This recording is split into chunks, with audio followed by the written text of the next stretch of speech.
no chão de areia quente, pedra eu vou pisar. Eu vou seguir você até doer o calcanhar. Até no chão de areia quente, pedra eu vou pisar. Eu vou seguir você até doer o calcanhar.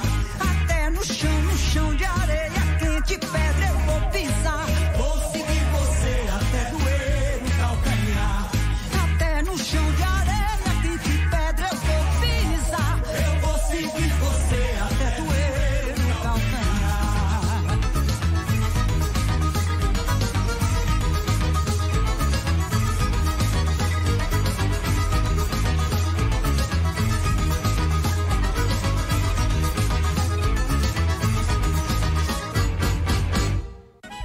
Este foi o Som do Brasil de hoje, na manhã da Universitária.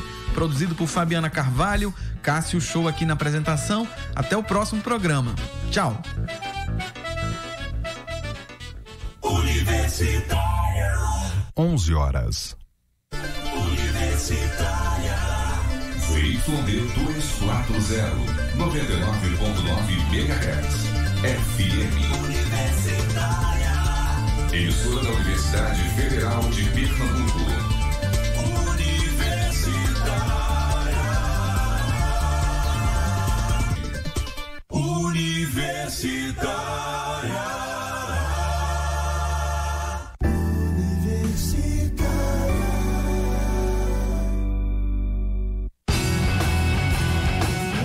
Programa Fora da Curva, jornalismo, crítica e diversidade. Olá, ouvintes das rádios universitárias 99.9 FM e Paulo Freire AM 820. São 11 horas da manhã e começa agora o Fora da Curva, o programa que fala o que a maioria cala. Eu sou a Manina Aguiar, faço parte do Centro das Mulheres do Cabo e estarei com vocês nesta terça-feira, das 11 horas ao meio-dia. O Fora da Curva vai ao ar de segunda a sexta aqui na Universitária FM 99.9 e também na Universitária Paulo Freire AM 820, com retransmissão às 9 da noite na nossa rádio pública. Você também pode acompanhar ao vivo pelo facebook.com/programa Fora da Curva, pela página da Marco Zero Conteúdo, pelo Facebook/Universitária 99.9, como também pode acompanhar os nossos principais destaques no Instagram, @Programa Fora da Curva. Participe e divulgue a nossa programação nas suas redes sociais. A Plataforma de Direitos Humanos lançou no dia 6 de dezembro em Recife o relatório Complexos Industriais e Violações de Direitos, o caso de Suape, Complexo Industrial Portuário Governador Heraldo Gueiros, com um retrato sobre as violações de direitos humanos e ambientais decorrentes da instalação e da operação do mega empreendimento no litoral sul, aqui do estado de Pernambuco. No documento está incluído recomendações a órgãos públicos. A missão foi realizada em parceria com o Fórum Suape, Centro das Mulheres do Cabo, Centro Dom Helder Câmara de Estudos e Ação Social, SENDEC, com o portal Marco Zero Conteúdo e com o Gabinete de Assessoria Jurídica, Organizações Populares, o GAJOP. A plataforma, que congrega 42 entidades da sociedade civil de todo o país, enviou uma equipe a Pernambuco por solicitação do Fórum Suape para apurar denúncias de violações contra as populações diretamente impactadas pelo avanço do Complexo Industrial Portuário de Suape, empresa pública gerida pelo governo de Pernambuco.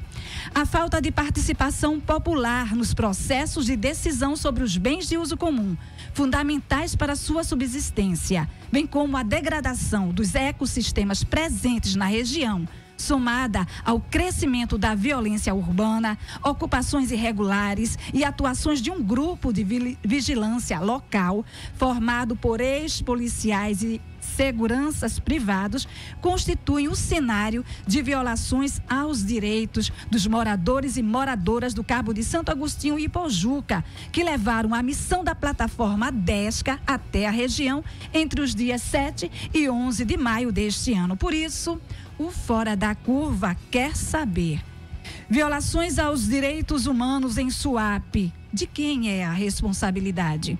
No programa de hoje, nós recebemos a advogada e assessora jurídica do Fórum Suape Espaço Socioambiental, Luísa Duque Belfort. Seja bem-vinda, Luísa. Obrigada, Manina. Bom dia aos ouvintes.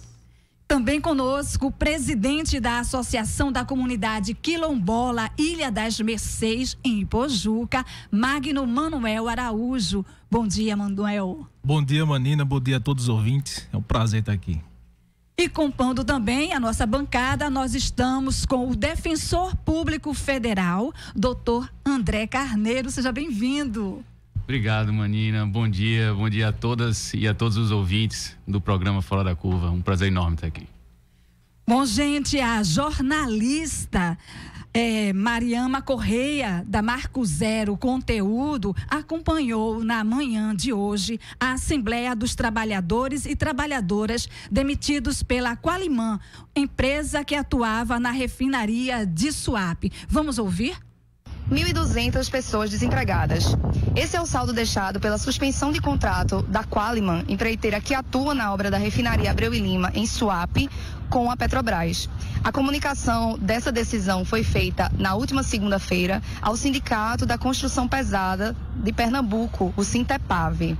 Os trabalhadores foram comunicados pelo WhatsApp. A empresa Qualiman era responsável pela construção na unidade de abatimento de emissões da refinaria Abreu e Lima, que é de extrema importância para o licenciamento operacional e também para o aumento de capacidade de refino da planta, que está atrelada à construção dessa unidade. Os trabalhadores dizem que 90% da unidade de emissões, chamada de SNOX, já está concluída.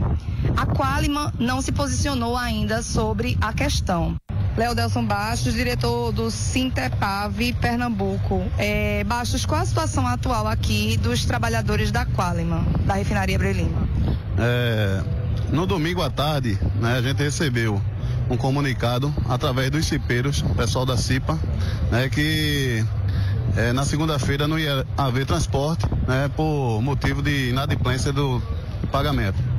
Então, na segunda-feira, em torno de 9 horas da manhã, fomos avisados através de e-mail que o contrato da SNOX, da Qualiman com a SNOX, estava suspenso, por motivo de inadimplência da Petrobras, por dificuldade, por parte da Petrobras, uma vez que ela pede para que seja feito, no escopo da obra, coisas que não estão no contrato e que gerou esse déficit aí, não tem como se sustentar mais aqui em Pernambuco. Então, diante dessa situação, nós entramos com a medida cautelar, na vara de Ipojuca, e estamos aguardando aí o posicionamento da juíza.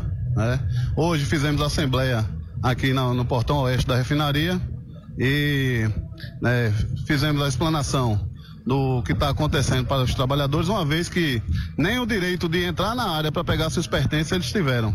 Mariama Correia, da Marco Zero Conteúdo, para o Fora da Curva.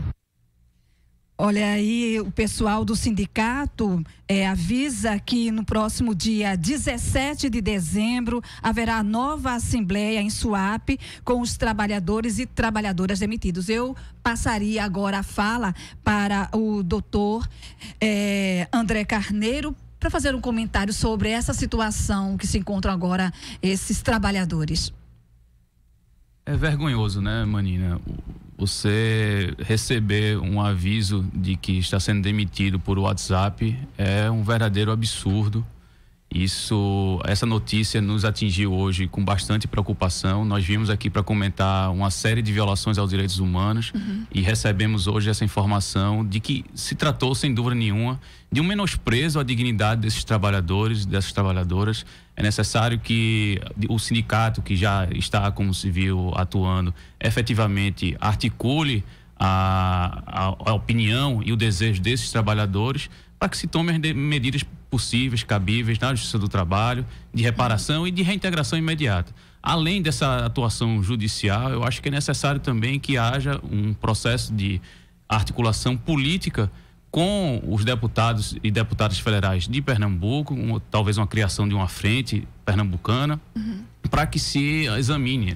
É um investimento federal, é preciso que o governo federal efetivamente olhe com cuidado para o dano que vai causar não só as famílias dos trabalhadores que estão sendo demitidos, mas a toda a população que acreditou no projeto, que acreditou nesse projeto desenvolvimentista e que, portanto, vai ser, sem dúvida nenhuma, afetado por esse processo. Então, é necessário que as instituições, nós mais na frente vamos esclarecer qual é o papel da Defensoria Pública da União nesse processo, mas é necessário que essas instituições todas deem as mãos agora e se reúnam com os trabalhadores para que a gente possa tomar tanto as medidas extrajudiciais, políticas que forem necessárias e também as judiciais, se assim for preciso.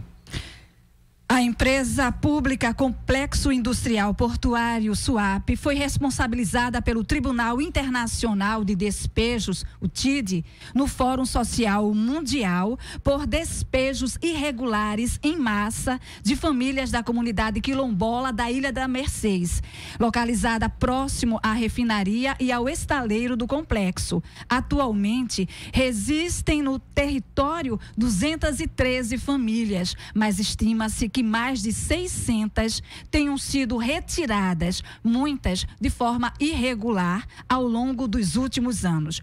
O tribunal é uma articulação da sociedade civil internacional que julga casos de despejos e violações de direitos humanos no mundo, praticado por empresas e governos. Ele nasce como parte da campanha Despejo Zero, organizada pela Aliança Internacional dos Habitantes. E aí a gente gostaria de ouvir o Magno Manuel, que é lá da comunidade quilombola, da Ilha das Mercês, e qual é a situação dessas famílias? Essa comunidade ela é dividida em diversas partes, né? E a gente tem cerca de 600 famílias que foram retiradas de forma forçada do território e elas hoje vivem na área metropolitana, né? Elas estão sem poder pescar, sem poder viver de agricultura. Elas estão vivendo de forma à toa e aleatória, né? Sendo, da maioria das vezes, recrutados pelo tráfico, recrutados, né, por diversas pessoas que praticam o mal, né? Elas estão jogadas, na verdade, nas cidades aí ao redor. A gente que é de cidade, né? A gente não entende muito bem, muitas vezes, o sistema de vivência comunitária. Como era essa relação desses moradores com a sua localidade? A comunidade Ilha de Mercês é um parentesco, né? Generalizado. Todo mundo ali dentro é parente. Então a gente vê que diversos parentes foram retirados da área e estão morando nas cidades que não tem o comum, né? Ele não tem essa vivência, né? Todos os moradores que foram tirados, na sua grande maioria, vivem de agricultura e de pesca. E hoje estão morando numa área urbana e eles não têm mais esse meio de vida. Luísa Belfort, como é que está sendo o diálogo do Fórum SUAP com a empresa pública e o governo do estado? Manina, historicamente o diálogo tem sido muito complicado, né? Porque simplesmente a empresa SUAP nega todas as denúncias que são feitas há décadas por essas famílias que estão sendo diretamente atingidas, pelas organizações também de direitos humanos e pelos movimentos sociais que também acompanham essa situação. O governo do estado é constantemente provocado também, né, para se manifestar, para tentar abrir um canal de diálogo, mas também tem fechado muito as portas. No ano de 2016, as famílias chegaram a fazer um ato, né, na frente do Palácio do Governo para pedir esse canal, a abertura desse canal de diálogo. Afinal de contas, o governo do estado é quem gere a empresa pública de SUAP, né? E a resposta do governo foi colocar a gente para dialogar com o SUAP, né? Coisa que já vínhamos tentando fazer. Então, é isso. O diálogo realmente tem sido inviabilizado porque não há uma assunção de responsabilidade pela própria empresa, né? Há a negação. E essa negação já é uma violação de direitos, né? Já é a continuação de um processo de invisibilização das denúncias que são feitas. E como tornar essa situação, então, visível para a população daqui? Manina, a estratégia que tem sido adotada tem sido para visibilizar a questão, né? O conflito. Porque um outro elemento muito forte nesse conflito de swap é a blindagem, né, da empresa pública. Quem está em Recife não sabe o que acontece em swap. Quem está na cidade do Cabo não sabe o que acontece na zona rural do mesmo município. Então, é muito importante haver essa publicização para tentar furar essa blindagem, inclusive provocando entidades, autoridades para além do estado de Pernambuco, inclusive internacional, né? Para ver se dessa forma, de fora para dentro, a gente consegue algum avanço no diálogo com o SWAP e no diálogo com o governo do estado. Doutora Andréa Carneiro, qual tem sido, então, o papel da Defensoria Pública junto à comunidade e também, na contrapartida, junto à empresa e ao governo? Como tem atuado? Bem, Manina, nesse momento é necessário, então, esclarecer o papel da Defensoria Pública. A Defensoria Pública é uma instituição ainda muito nova, pouco conhecida da comunidade, pouco conhecida da população brasileira. Ela se divide basicamente em duas instituições. Nós temos a Defensoria Pública da União, da qual eu faço parte, e a Defensoria Pública dos Estados. A Defensoria Pública da União, ela atua em todas as matérias federais, ou pelo menos deveria atuar em todas as matérias federais. Então, inclusive na Justiça do Trabalho, por exemplo, também seria em tese a atribuição da Defensoria Pública. Mas nós somos muito poucos. Nós somos aqui em Pernambuco, por exemplo, aqui em Recife, 30 defensores, dos quais 10 devem atender basicamente todo o Nordeste. Então, a atuação, por exemplo, na Justiça do Trabalho, ela não é feita. Por outro lado, toda matéria na Justiça Federal, em todas as capitais, existe um órgão da Defensoria Pública da União para atender justamente esse tipo de demanda. Recentemente, nós criamos também um órgão chamado o Ofício Regional de Direitos Humanos, que aí sim passou a atuar nessas causas mais complexas, nessas causas em que envolve violações de direitos humanos. Então, passou a ter uma atribuição, uma atuação em todo o estado, por exemplo, aqui de Pernambuco. E esse foi o caso. Nós recebemos uma demanda da comunidade de Ilha das Mercês e o colega atual defensor público regional passou então a dialogar com essa comunidade, fazer visitas e verificar a necessidade de prestar uma assistência jurídica no âmbito federal para essa comunidade. No âmbito estadual, nós temos tanto as atribuições do Ministério Público do Estado, em algumas delas, por exemplo, de fiscalização, eventualmente casos de denúncia envolvendo toda a tutela coletiva. Essas demandas podem ser direcionadas tanto à Defensoria Pública do Estado como ao Ministério Público Estadual. E a gente tem percebido que, embora com algum atraso, e aí eu faço a meia-culpa de todas essas instituições, embora com algum atraso, essas instituições estão agora, a partir da demanda do Fórum SWAP, a partir da demanda das comunidades, estão se reunindo. Nós recentemente recebemos lá na Defensoria Pública da União justamente a divulgação do relatório da plataforma DESCA e, portanto, estamos nesse processo de recebendo essas demandas, atuando com a comunidade, num processo de abertura também dessas instituições, para que a gente possa, então, tomar cada uma dessas medidas. São várias as medidas que foram constadas dentro desse relatório que a gente precisa agora analisar com calma e poder ajudar no que for possível. O relator designado pela plataforma DESCA, Guilherme Zagallo, informa que nesse relatório que das 200 empresas instaladas lá no Complexo Portuário de Suape, foram analisadas 12 estudos sobre o impacto ambiental e o licenciamento ambiental. Só uma dessas 12 foi que fez a audiência pública, que é um dos itens a serem realizados, para ser instalado. Ele diz também no relatório da plataforma DESCA que somente essas 12, por exemplo, são responsáveis pela emissão de 50 mil toneladas ano de poluentes que são despejados nos afluentes dos rios, quantidade essa 4 vezes maior que o que era emitido em Cubatão, lá em São Paulo, e que ainda hoje, essa cidade sofre por conta da poluição. Magno Manuel, como é que a comunidade, como é que vocês têm sentido essa consequência dessa poluição e desse despejo nos rios? A comunidade, ela sofre diretamente, a gente está à margem do rio Tatuoca e uma das coisas que é um agravante para a gente foi que foi fechado esse rio Tatuoca e esses dejetos que são jogados dentro do rio ficou de forma difícil, digamos assim, de ter essa atividade de pesca. né? Então são jogados diversos dejetos ali, onde não se pode mais pegar o camarão, o peixe de um modo geral, e não está sumindo os outros crustáceos que tem na área. Então a gente diretamente está sendo afetado. Em relação à questão do ar, vocês também sentem alguma dificuldade? Tem percebido alguma coisa diferenciada? Com certeza. Dentro nas proximidades da comunidade tem um mau cheiro terrível, né? A gente vai ali caminhando para Ipojuca, a gente consegue sentir que é praticamente insuportável de respirar. Isso já, de alguma maneira, interferiu na saúde de algum morador lá da ilha? Até agora não, mas a gente acredita que a longo prazo, a média e a longo prazo, venham causar sim problemas de saúde para diversas pessoas. A gente tem tido relatos também que havia plantações de coco. Como é que está essa questão também dessa poluição? Também está atingindo a área de plantação? Com certeza.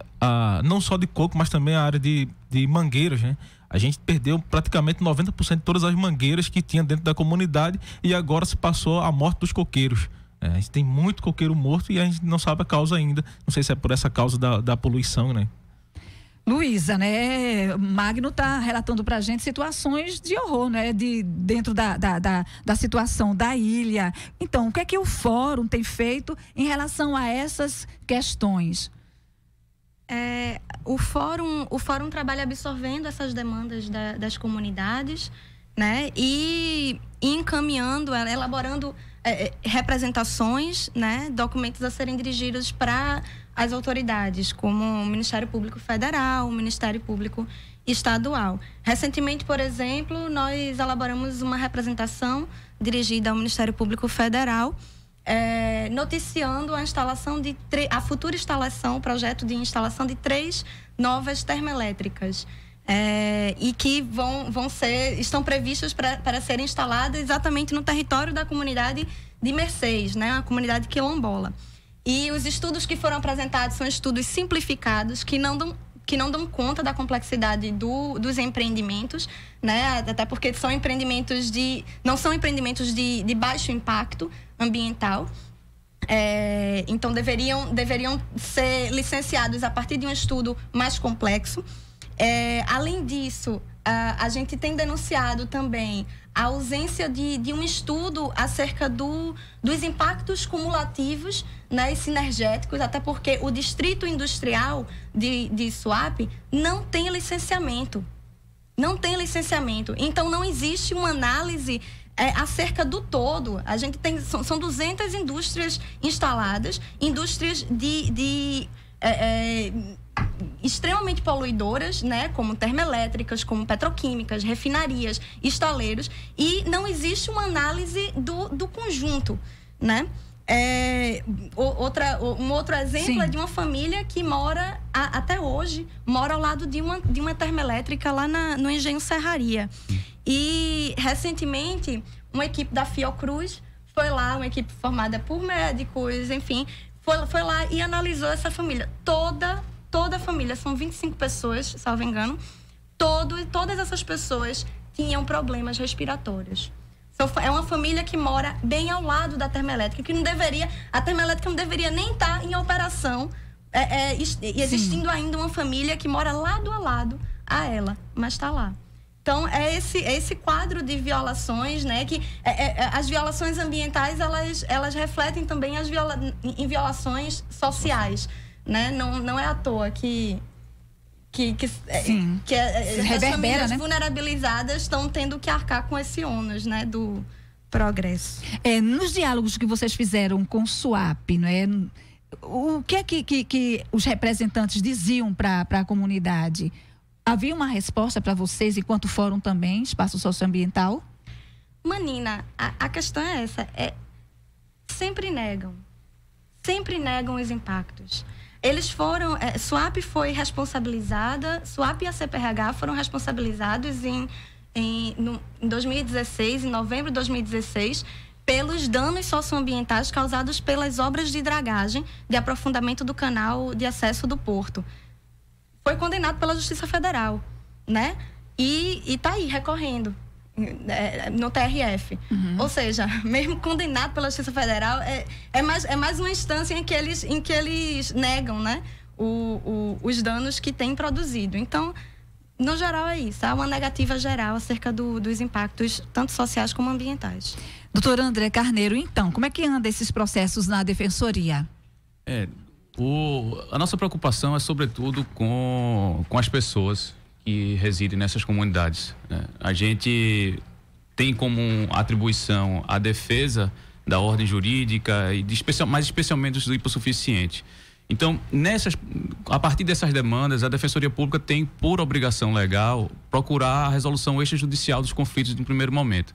Então, desde que a gente foi demandado, houve um processo de diálogo com a comunidade e, posteriormente, de um diálogo com as empresas, com o SUAP, para tentar ir com o governo federal para regularização, com o INCRA, com as instituições, para regularização e reconhecimento da comunidade da Ilha das Mercês, em especial.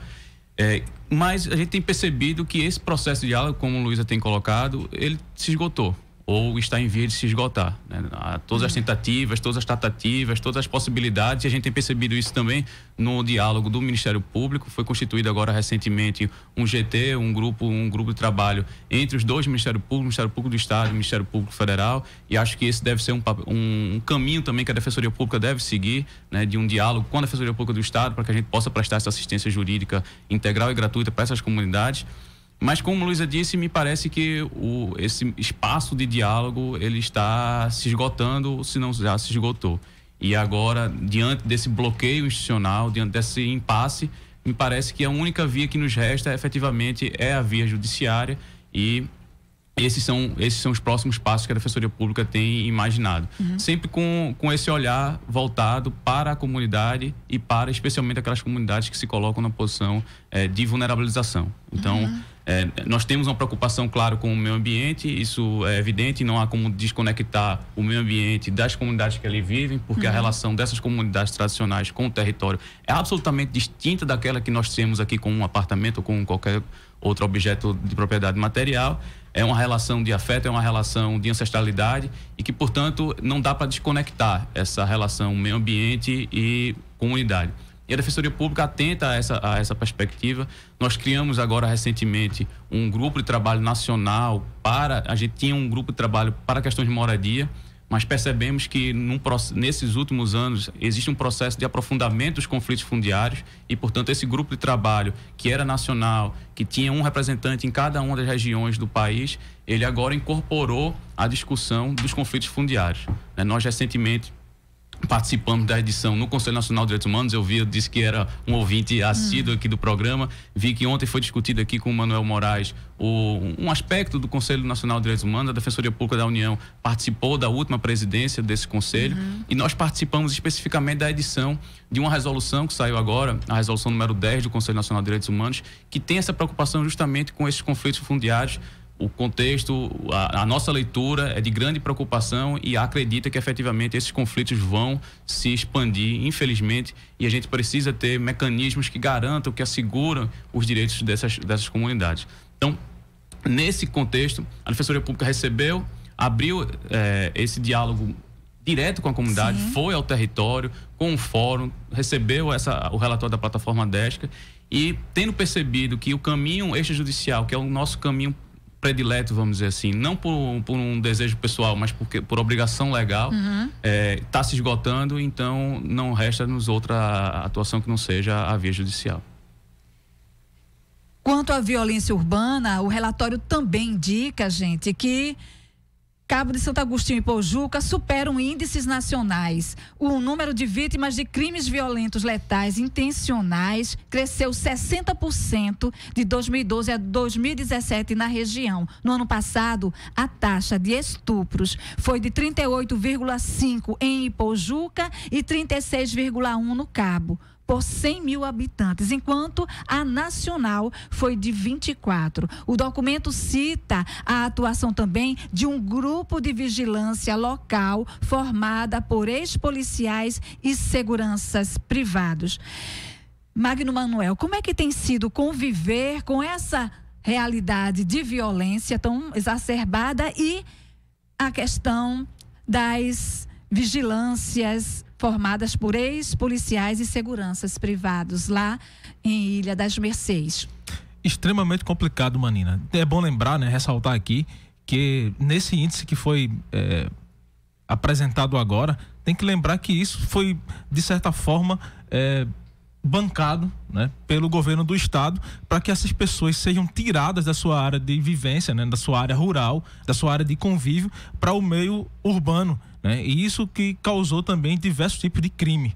Para a comunidade é extremamente complicado em saber, como eu disse anteriormente, que a maioria das pessoas são famílias nas áreas rurais, em saber que os seus parentes estão envolvidos em crimes, que é de fato o que está acontecendo, né? As pessoas foram retiradas da sua área de vivência, foram para uma área urbana, como também falei, foram recrutados pelo crime, bancado pelo próprio governo do estado, e a gente consegue ver que parentes nossos estão sendo mortos, né? Estão vivendo de forma de extremo absurdo, né? A gente sabe que dentro do complexo industrial de Suape existe sim uma milícia formada por ex-policiais e por guardas armados do próprio complexo, que eles atuam dentro daquelas comunidades ali no entorno, que são 27, então eles passam e agem da mesma forma em todas as comunidades. Eles ali impedem as pessoas de plantarem, de pescarem. Se forem pegos com algum utensílio de pesca no decorrer do percurso, é tomado deles esses utensílios. Existem proibições nas 27 comunidades de construção de casas. Roubo de material acontece por essa milícia armada.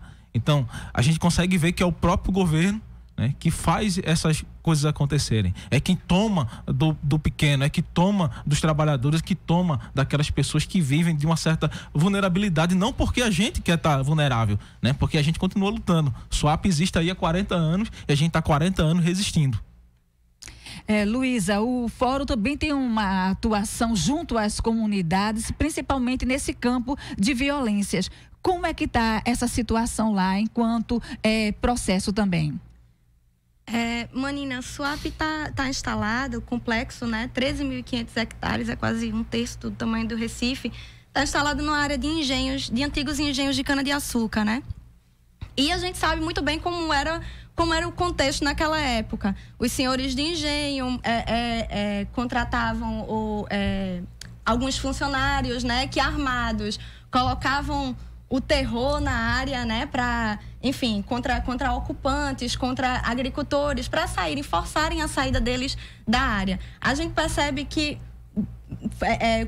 muitas décadas se passaram, Suape foi criada, mas essa prática, ela permanece, né? Ela permanece. E como o Magno disse muito bem, a gente percebe que é uma estratégia de tornar a vida no território insuportável, forçando a saída das famílias, né? Então, são muitas as denúncias de roubo de material de pesca, material de agricultura, roubo de material de construção. Então, os poceiros não podem fazer uma simples reforma na casa. A casa está caindo aos pedaços, não pode fazer reforma, porque os funcionários de Suape vão lá e destroem. Então, é isso. A gente percebe que existe um grupo de funcionários, a maioria ex-militares, né, que têm sido pagos para terem esse tipo de atuação. E não à toa têm sido chamados de milícia, né? Porque o que acabam fazendo, né, é o cometimento de crimes, danos, ameaças, né? Intimidações. Então, o que o Fórum tem feito tem sido denunciar essas situações ao Ministério Público. A gente tem atuado junto à Comissão de Direitos Humanos da Assembleia Legislativa do Estado, por exemplo, para convocar audiências públicas. Até agora foram 3 audiências públicas convocadas para tratar dessa questão de milícias. Então, é uma situação tão inflamada, né, que já se chegou a convocar 3 audiências públicas somente para tratar dessa questão das milícias. A última audiência foi em dezembro do ano passado. E a gente percebe que logo depois desses momentos de intensa publicização, a violência retrocede um pouco. Mas aí, posteriormente, volta, né? E aí, hoje, as instituições, né, que, como disse doutor André mesmo, apesar de estarem atrasadas, estão começando a se organizar também para dar um tratamento a essa situação, né? Por exemplo, a Polícia Civil designou um delegado específico para reunir em um só inquérito todos os boletins de ocorrência que dão conta dessas atividades violentas por parte dos funcionários de SUAP, né? Como o doutor André falou também, foi criado um grupo de trabalho envolvendo o Ministério Público, as promotorias do Cabo e de Pojuca, além do MPF e da Defensoria Pública da União, para tratar dessa situação. Tem o GT que trata especificamente da comunidade de Mercedes e tem um outro GT que vai tratar sobre o conflito e nas outras áreas também. Muito bem, essas discussões você acompanha na Universitária, a nossa rádio pública. Programa Fora da Curva. Informação a serviço da maioria. Universitária FM 99.9. Toda quarta-feira, a Rádio Universitária conecta você com o circuito de festivais de música do país. É o Circulatório, música, entrevistas, coberturas e muita informação sobre os novos artistas do cenário nacional. Eu sou o Bruno Nogueira e vou apresentar para vocês sempre novidades sobre este circuito tão importante na nossa cultura. Circulatório, você conectado com o circuito de festivais. A Rádio Universitária AM agora é Rádio Universitária Paulo Freire. Vamos ouvir a pró-reitora da Pró-Reitoria de Extensão e Cultura da UFPE, Cristina Nunes. A Rádio Paulo Freire se configura como mais um espaço extensionista dentro da universidade. Paulo Freire, para nós, na Universidade Federal de Pernambuco, e para a extensão universitária, ele é uma pessoa muito importante.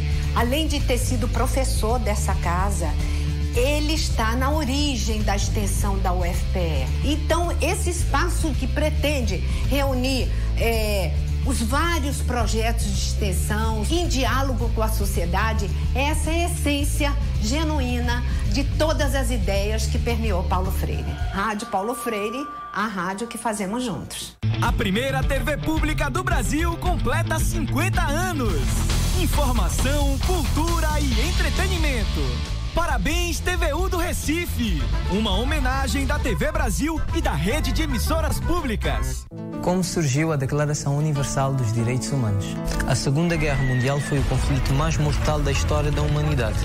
85 milhões de pessoas perderam a vida simplesmente porque alguns seres humanos se consideravam superiores aos outros. Para evitar a repetição desses horrores, a 10 de dezembro de 1948, a Assembleia Geral das Nações Unidas aprovou a Declaração Universal dos Direitos Humanos, defendendo que todos os seres humanos são iguais em dignidade e em direitos, independentemente de raça, nacionalidade, sexo, língua, religião, opinião política ou qualquer outra condição.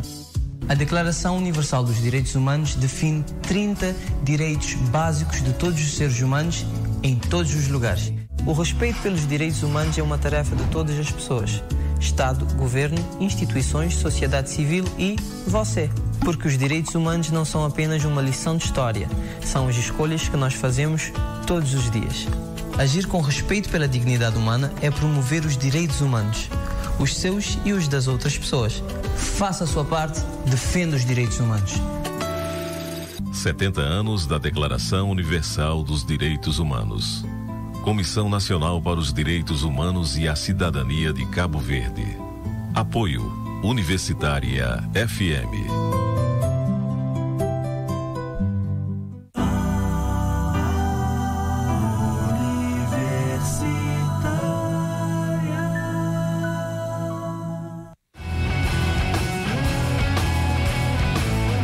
Programa Fora da Curva. Análise crítica de assuntos do interesse público. E nós estamos de volta e a gente lembra que você pode acompanhar o nosso programa pela Universitária FM 99.9 e pela Paulo Freire 820 AM. Também pela internet, pelo facebook.com/programa Fora da Curva, pela página da Marco Zero Conteúdo e pelo Facebook /Universitária 99.9. O Fora da Curva será retransmitido aqui na nossa rádio pública às 9h da noite.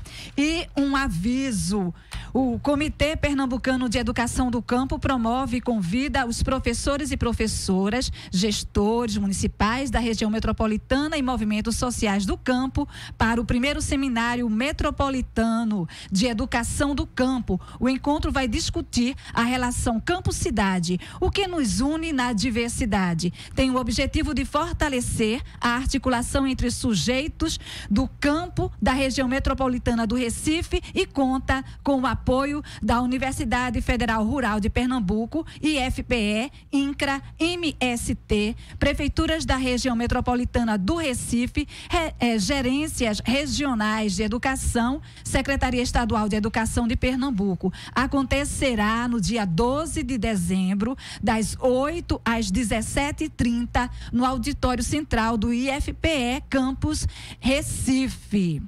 E o evento vai contar também com mesa redonda plenária de discussões temáticas e exposição Saberes e Sabores do Campo.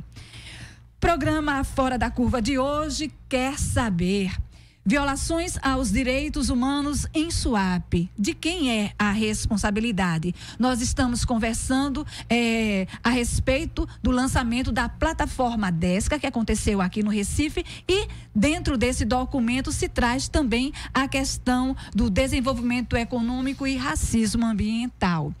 No seu portal, o Complexo Industrial Portuário de Suape é apresentado como um dos maiores projetos de desenvolvimento da economia do país. O empreendimento oferece oportunidades em diversos setores, atraindo investimentos e gerando renda para os trabalhadores e trabalhadoras que se orgulham em construir uma nova história para Pernambuco. Distante apenas 40 quilômetros do Recife, Suape é interligado a mais de 160 portos em todos os continentes e se apresenta como o porto público mais estratégico do Nordeste, tendo em vista que 90% do PIB, do Produto Interno Bruto da região, encontra-se em um raio de 800 quilômetros do porto. Dessa forma, mostra-se como um porto concentrador e distribuidor de cargas, não só para o norte e nordeste, mas também para todo o país. E aí, o relatório Desca cita que foi possível identificar a centralidade do racismo ambiental que acontece na região do Complexo Suape. Luísa Belfort, como isso se revela? Quando a gente fala de racismo ambiental, quando nas escolhas do local de instalação desses grandes empreendimentos, quando esses empreendimentos, o local de instalação desses empreendimentos acabam caindo em territórios habitados por comunidades já vulnerabilizadas, né? Então, por exemplo, um empreendimento desse não atingiria o Paiva, né? Que é uma área com grandes mansões, né? Apesar de o Paiva ser exatamente ao lado do território, da área onde Suape está instalada. Mas Suape não avança para o Paiva. Por que Suape está ali instalado numa área onde 6.800 famílias de pescadores e pescadoras artesanais, agricultores e agricultoras, que já vêm de um processo de vulnerabilização por parte do Estado, né? Porque ali a gente chama de racismo ambiental esse processo de desumanização dessas populações que acabam tornando-as descartáveis. Então, são consideradas populações muito mais facilmente removíveis do seu território, né? Porque muitas vezes não sabem dos seus direitos, não apresentam grandes resistências, né? Então, é muito mais fácil e menos custoso para o Estado se instalar um empreendimento como o Suape ali naquela área. né? Então isso é uma política de Estado. Esse modelo de desenvolvimento é uma política de Estado também, que envolve esse avanço predatório sobre os recursos naturais, sobre os territórios, sobre os povos e o ônus, né, a imposição do ônus às populações ali naquele território. Como era a vivência da comunidade? A gente está apresentando você como uma liderança quilombola, não é? Como é que era a realidade da comunidade antes de Suape chegar? Manina, era completamente harmoniosa. Não se tinha problemas que a gente tem hoje. Vou dar um exemplo, né? A gente tinha o direito comum de ir e vir. Hoje a gente não tem. Como assim? A gente paga para entrar em casa. Pedágio. Vocês que são moradores de lá? Isso. Inclusive, o poder público municipal de Ipojuca não atende a comunidade porque tem que pagar pedágio. Então, a gente não tinha esse problema. E antes de Suape chegar, em 1978, os partos eram feitos dentro da comunidade. Tínhamos ali uma parteira. A gente não precisava ir para o médico para ser curado de alguma enfermidade, porque lá dentro tinha a benzedeira e a curadora. E hoje não existe mais. Né? As primeiras pessoas a serem retiradas de dentro do território foram essas pessoas que particularmente faziam esse trabalho. A primeira pessoa que se tem notícia de dentro da comunidade que foi retirada foi a parteira. Doutor André, como é que a Defensoria, né, está trabalhando também esse relatório em relação ao racismo ambiental? Nós enxergamos esse relatório e a conclusão sobre o racismo ambiental com bastante preocupação, Manina. Olhar para a Ilha das Mercês, ir lá, todas as comunidades, aquela região, como disse Luísa, ela nos permite olhar para o nosso passado colonial, né? Nosso passado de escravidão, nosso passado em que havia um grupo de seres humanos que, na verdade, não tinham seus direitos reconhecidos. E esse olhar, quando nós vamos hoje a esse território, nós percebemos que, de fato, a implantação de todo o parque, do complexo industrial portuário de Suape, ele, de alguma forma, está influenciado ou está estruturado sobre a base ou as bases desse racismo. É como se houvesse uma linha, e Luísa identificou muito bem a separação dessa linha, ali do Paiva para essas comunidades, uma linha que separasse aqueles locais onde existem pessoas com direitos e aquele outro local onde existe uma zona de não direito, de não ser, uma zona onde as pessoas simplesmente não existem. Passaram a implementar e construir naquelas regiões como se não houvesse comunidades que estão ali há décadas, né? Muito antes de se pensar em construir o Porto de Suape, o complexo industrial, aquelas comunidades já estavam ali instaladas. Então é uma relação com essa comunidade, com essas comunidades de invisibilização, de não reconhecimento, de menosprezo a essa população, que de fato só revela esse efeito, digamos assim, permanente, duradouro da colonialidade. Então essa é uma preocupação que nos atinge de uma forma muito particular, quando nós vimos que isso se repete, na verdade, tem se repetido em outros projetos desenvolvimentistas. Nós estávamos conversando aqui, algo semelhante aconteceu em Belo Monte, a Defensoria Pública de algum modo também trabalhou e acompanhou essa realidade, e a gente de fato percebe que tem se desprezado. E veja, se tem se desprezado algo, a gente não está falando de questões filosóficas, nós não está tratando de temas que são distantes, né? A Constituição brasileira prevê a necessidade, no artigo 170, por exemplo, prevê a necessidade que a ordem econômica ela seja regida também por uma preocupação com a justiça social, né? Existe, logo no início da nossa Constituição, a preocupação com a dignidade humana. Essa ideia de dignidade humana, que é um princípio basilar de uma sociedade democrática, ela não pode ser um conceito abstrato. E é justamente nesse momento que a gente percebe que não se revela ou que não se concretiza esse direito ao simplesmente se ignorar, por exemplo, violar a Convenção 169 da OIT, não consultar, não realizar consulta prévia para essa comunidade sobre as instalações, não reconhecer o direito sobre a posse daquela região. Então, essa ideia, o racismo ambiental, ele se concretiza, ele se expressa, como disse Luísa, nesse menosprezo, nessa desumanização, nesse processo absolutamente desumano, que se revela inclusive na relação dos trabalhistas, né? Nós vimos hoje essa notícia, a pessoa ser demitida.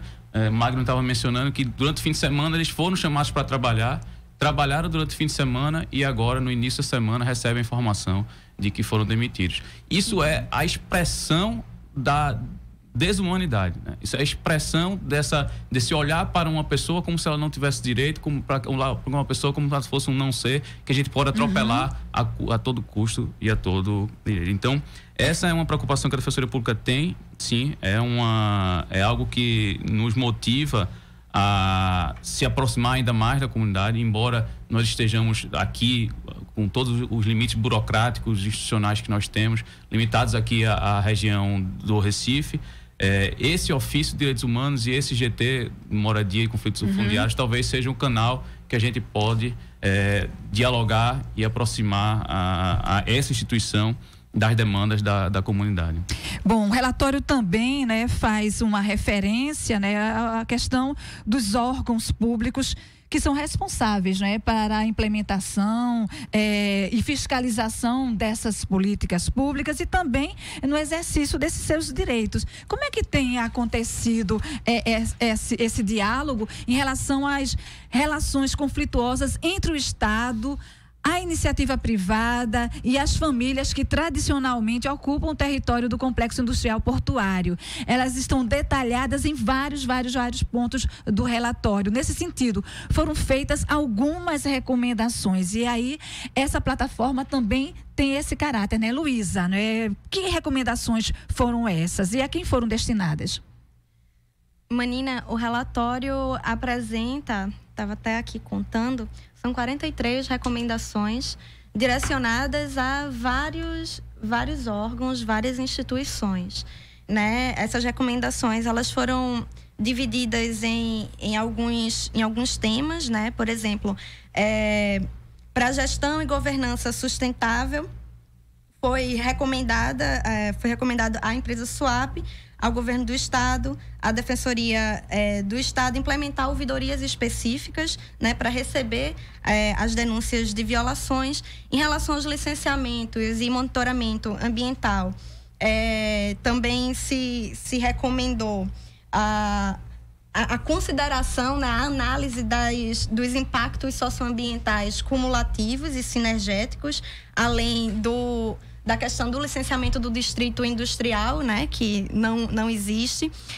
Quanto às medidas de prevenção, compensação e mitigação, uma outra recomendação aqui é abrir o canal do Rio Tatuoca, como Magno chegou a mencionar. Esse barramento era um barramento provisório, mas até o momento, né, já tem anos, já se passou o momento em que precisava manter o barramento, mas ele continua lá e prejudicando enormemente a comunidade que depende do mangue vivo para sobreviver.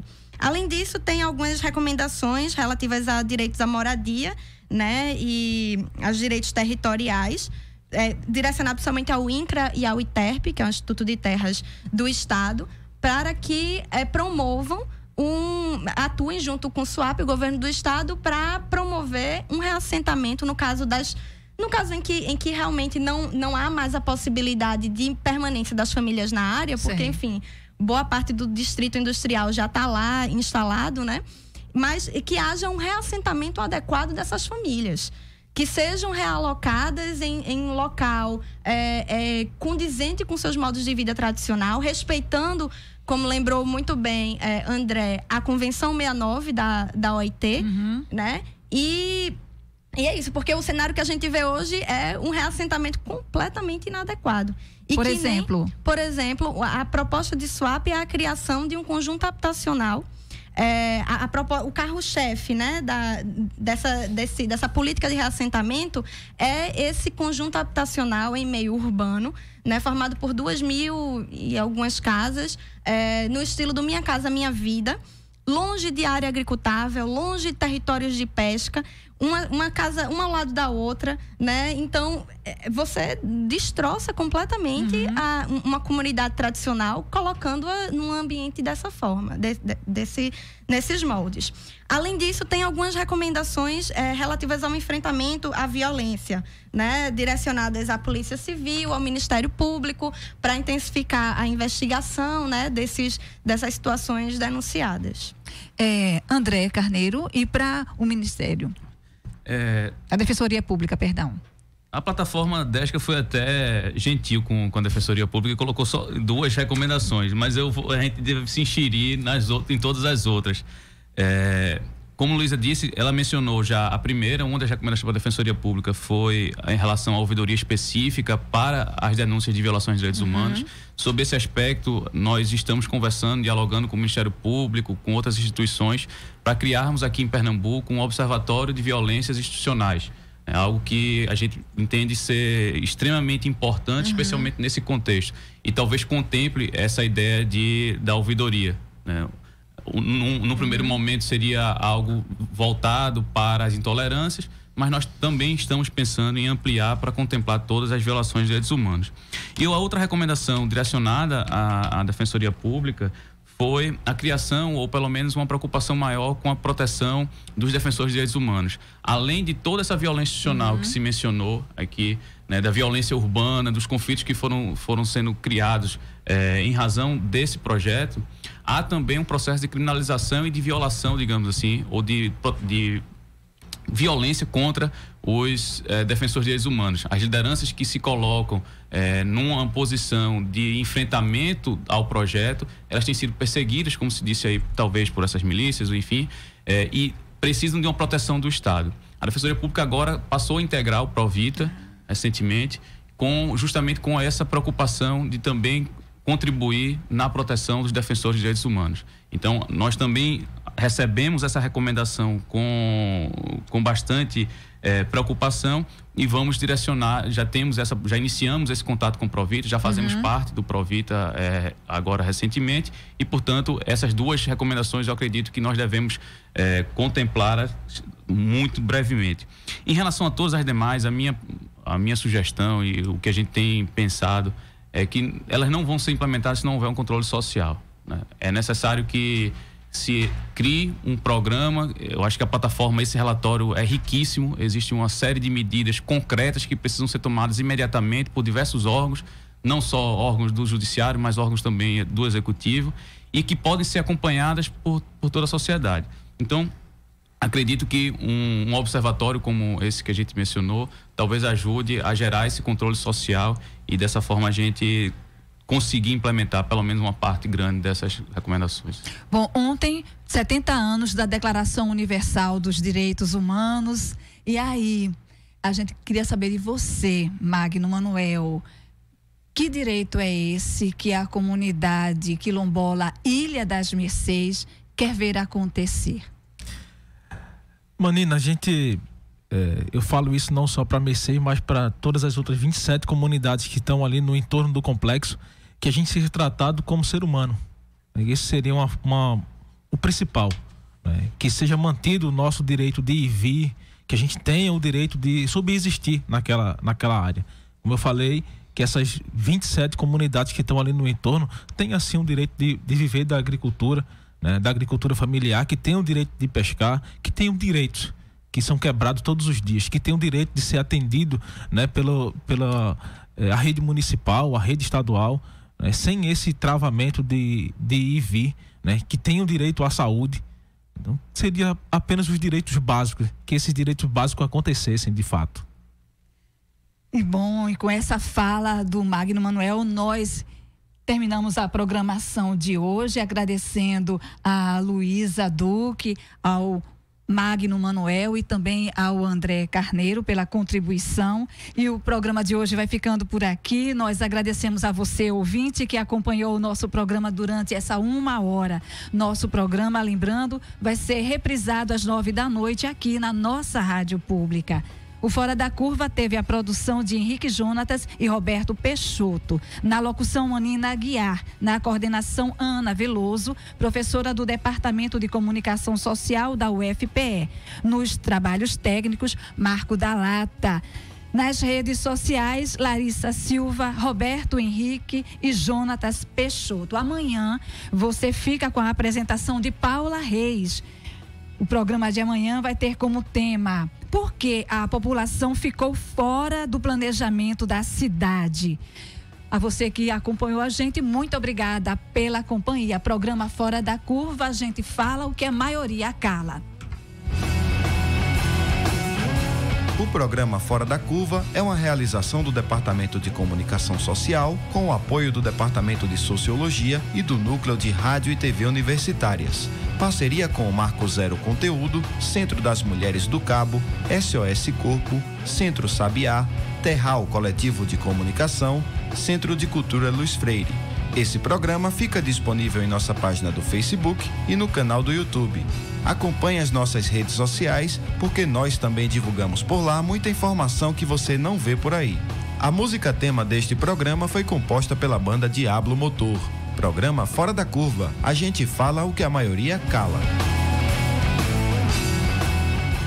11h58. De segunda a sexta, das 6 às 7 da manhã, na Universitária FM, Roberto Souza apresenta o Redator Comunitário, Economia Popular, Inclusão Social, acompanhamento online dos grandes jornais do país, destaques esportivos, a entrevista ao vivo, a renovação dos quadros dos formadores de opinião.